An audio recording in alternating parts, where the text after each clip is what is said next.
What's up mga ka-Angel? So may bago tayong Toyota Hiace commuter dito, no. Shoutout pala sa may-ari nito kay Mr. Joms. Yan si Sir Joms, tsaka yung sa kasama niyo, shoutout sa inyo. At lalo na diyan sa Talavera, Nueva Ecija kay Sir Donnie Di Guzman, tsaka sa kanyang may bahay, no. Si Nili Bisa Di Guzman. Yun, shoutout sa inyo mga followers ko. Sa Wow. followers ko, no. So itong Toyota Hiace, 1 week pa lang to simula nung nilabas sa kasa. Ginamit-gamit ni Sir Joms. May nararamdaman na siya dito, no, yung tumatakbo, umaalog-alog ang manubela, tapos pagka nalubak yung kumakatok yung ilalim, ano. So mapalag yung steering nito, yan, no, naalog-alog yan, maalog yung ano dito sa may gearbox, yung cross joint. Laki na yung kaldag niya, no. So kumakatok-katok siya pagka inaalog natin, ano. Big talaga itong gearbox na to. So kailangan ma-clear natin lahat yan. Tatanggalin natin yan para ma-pull out natin gearbox, ano, sa factory defect to. So hindi na suri sa inspection nito. Sinalpak lang kaagad para mabuong sakyan, no. So itong gearbox, so na-release natin na yan. So dino-double check natin kung talaga itong findings natin, no. So wala naman tayo pagdududa dyan dahil itong coupling tsaka cross joint sa push rod, dinoble check na natin yan. Wow. So okay naman to lahat. So ito lang talaga ang may diferensya, no, yung gearbox natin.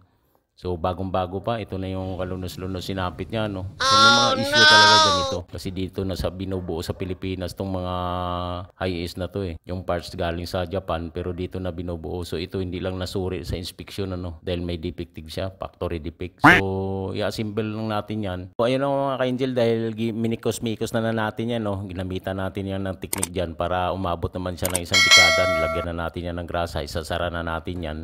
So fit na yan siya, no. So ayun, dinamihan ko ng grasa, hindi ko tinitipid yan, ano, para umabot siya ng isang dekada. Basta Wow. ka-Angel Vlogs TV, sulit yan. Mahirap, eh, pagka nag-apply ka, kumuha ka ng sasakyan, maganda ang customer service, ang approach sa'yo, agad-agad, no. So kumpleto. Pero pagka may nirereklamo ka na abot sa unit na kinuha mo, wala nang customer service. Dapat isiseminar to sa customer service tong mga maintenance dito, eh.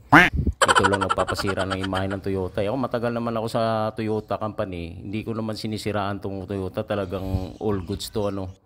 So ito lang talaga mga empleyado tamad-tamaran. 2 beses na in-inspection, wala naman daw silang nakitang sakit. Yung pangalawa, ang sabi okay lang daw yung kumakaldag yung manubila. Okay lang ba yun? Tumatakbo ka, mabubunot yung manubila. Paano ka maliliko niyan? Kaya nga may problema, di ba? Ino-complain ni sir. Wala naman naka-display. Wala naman naka-display. Wala naman naka-display sa dashboard. Reset lang natin yan mamaya. Okay.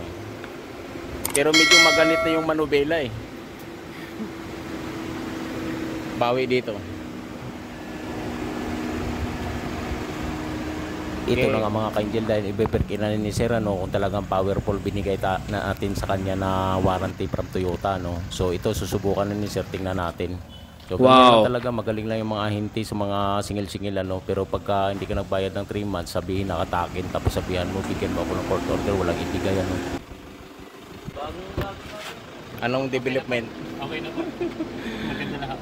Wala magandang ano sa steering, ano. Opo. Wala siyang alog. Wala ko. Talagang fix siya, pwede mo siya bitawan. Opo. Tapos ano, siya yung smooth po. Oh, smooth. So ganun talaga, factory defect kasi nangyari doon sa ano, hindi nakapasa sa inspection yun, pero hindi na inspection kasi. Kinabit na lang kagad, eh. So ayun guys, ni road test na ni Sir Joms. So okay na guys, no. So dito pa lang kailangan maobserbahan niya. So tatagal naman yun, sir, pagka ganyan. Kasi original na pa rin yan. Ito na nga mga ka-Angel, nabuhayan ng tinik, nabunutan ng tinik si Sir Joms, no. So okay na yung problema niya, solve na sa 2 buwan na tinitiis-tiis niya na magagamit niya na araw-araw yung van niya, no. So kampante na siya rito, hindi na siya natatakot sa daan dahil all goods na lahat yan.